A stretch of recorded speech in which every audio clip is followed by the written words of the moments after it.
Hello, beautiful souls. I'm Lisa Stroda. Thank you for joining me for another episode of the Holistic Life Coach podcast, where you'll get some motivation, inspiration, and value from movers, shakers, world changers, and unabashed dreamers. If you'd like to share your story, contact me through the show's website, theholisticlifecoachpodcast.com, and we'll see if you're a good fit. Now, on to this week's episode. What does holding space mean? We hear that a lot nowadays. And what do onions have to do with it?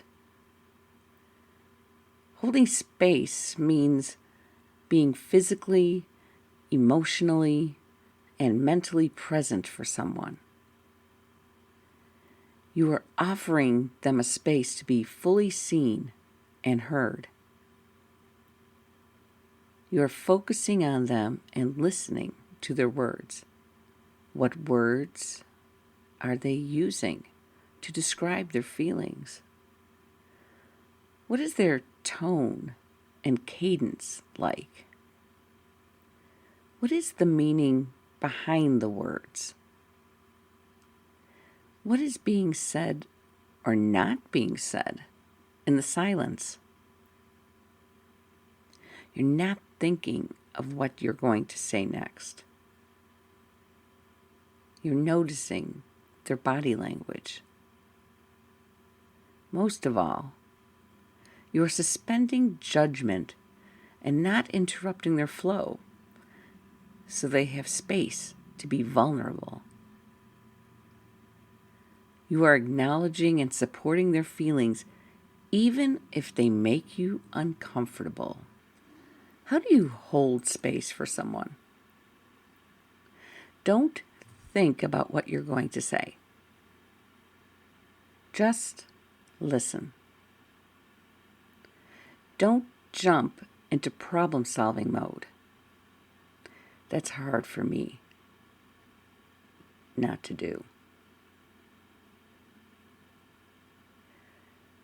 You want to share a common experience that you have with them and let them know that you understand what they're going through. But hold back. Holding space is one-sided and focuses on the speaker. Be empathetic and compassionate. Accept someone's truths, even if you don't understand them. Be encouraging. This person took a huge step and is being vulnerable with you. Sometimes being vulnerable is like peeling an onion. Layer and layer is becoming undone until you get to the bud, the real issue. That takes time, patience, and trust.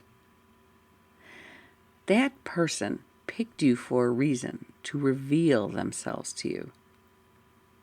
Hold your tongue, hold their heart, and hold that space. I was reading something by someone we all know, someone named Anonymous. Sometimes I want to give the person who wrote that some credit, and then I get to the end and it says Anonymous. Maybe one day we'll meet. When I ask you to listen to me and you start giving advice, you have not done what I asked. When I ask you to listen to me and you begin to tell me why I shouldn't feel that way, you are trampling on my feelings. When I ask you to listen to me and you feel you have to do something to solve my problem, you have failed me, strange as that may seem. Listen. All I asked was that you listen, not talk or do. Just hear me. When you do something for me that I can and need to do for myself, you contribute to my fear and weakness. But when you accept as a simple fact that I do feel what I feel, no matter how irrational, then I can quit trying to convince you and can get about the business of understanding what's behind this irrational feeling. And when that's clear, the answers are obvious and I don't need advice.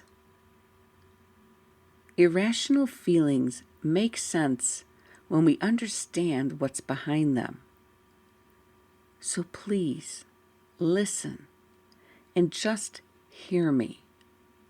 And if you want to talk, wait a minute for your turn, and I'll listen to you. Have a great week. Keep safe, keep healthy, and keep the faith. And if you're so inclined, please go to wherever you listen to your podcast and hit the subscribe button and leave us a rating and review. Thanks for listening to the Holistic Life Coach Podcast. Show notes can be found at theholisticlifecoachpodcast.com. Don't forget to rate, review, and subscribe to this podcast to be notified when the next episode drops. Until next time, beautiful souls.